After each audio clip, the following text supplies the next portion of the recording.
Back on the Juice and the Cuse podcast, Wes Chang here with you. Syracuse football picking up its first win in school history at Death Valley on Saturday with a 34-21 win over Clemson. We're thrilled to welcome on our great friend and former Syracuse captain and linebacker, Jake Flaherty, to talk about it. Jake, thanks for coming back to the program. How are you today? I'm great, Wes. Thanks for having me. Yeah, Jake, thanks again for coming on. So like I said, Syracuse, big win over Clemson on Saturday. I think your phone was blowing up after, including text messages from me. We talked about it, but what'd you think of the game? I thought it was excellent. I think anytime you can go into an environment like Death Valley and get a W, especially early on in the season, you're headed in the right direction.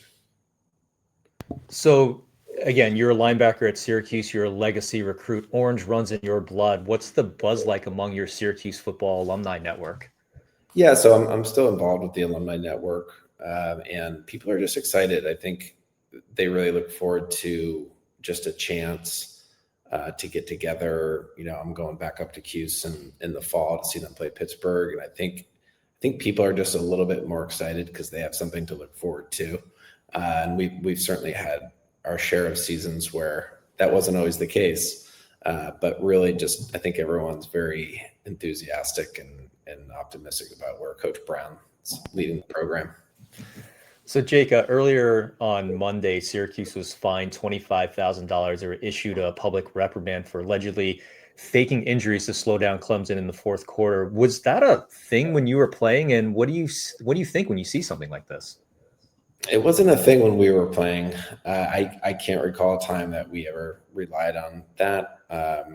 And I don't have enough information into what was going on. I don't remember seeing that in the game. But I think, I think accountability is if, somebody was doing something wrong, then, I guess if it was warranted, then I guess it makes sense. But, the fine just kind of sounds like something you'd see more in like the NFL or at a, professional level. But we know the game is changing and we know the business is changing. So I guess I'm not really surprised to see it at the college level. So I wanted to talk about the team again. We're 4 games in. Syracuse being 3-1. What do you think of the team overall through what you've seen so far? I think they look great. I think unfortunately, our quarterback going down was a big blow, or could be a big blow. I still think they're trying to figure out what happened, or they're not sharing what happened. But just for the backup to go in there and throw a strike and score for the team, that was big. I think, the momentum they had, I think coming out, didn't they score on the first drive, if I remember correctly? And, defense, I think they're tough. I know they have some young guys in the secondary, but I mean, they have a lot of talent, and I think they're going to have a very complete season if they can stay healthy.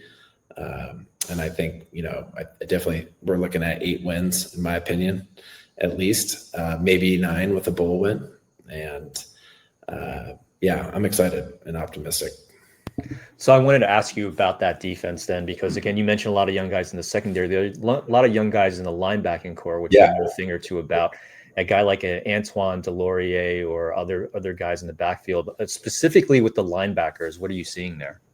Well, I thought Antoine, for a guy, I Bleav he's from Montreal originally, and I think his family had him go down to Georgia to play high school football, and that kind of shows his commitment to the game.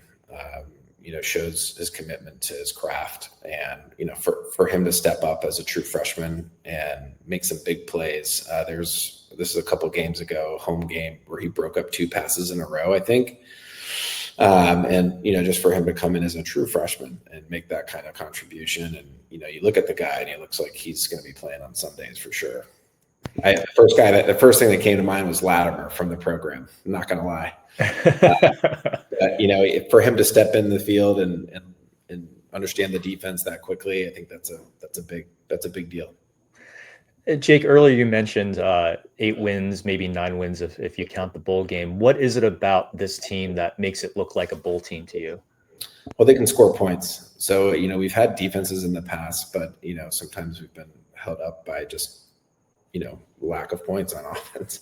But these guys, I think pending if our QB's healthy or not. The fact that he can control the ball and not turn the ball over, and he's accurate and he can stand in the pocket. And, I was really pleasantly surprised by the way he's been playing. And I really hope for he and his family that he's okay. But we have a backup too that can go in and seems to be able to get some things done as well. But they have some weapons on offense, and I think that's a big differentiator.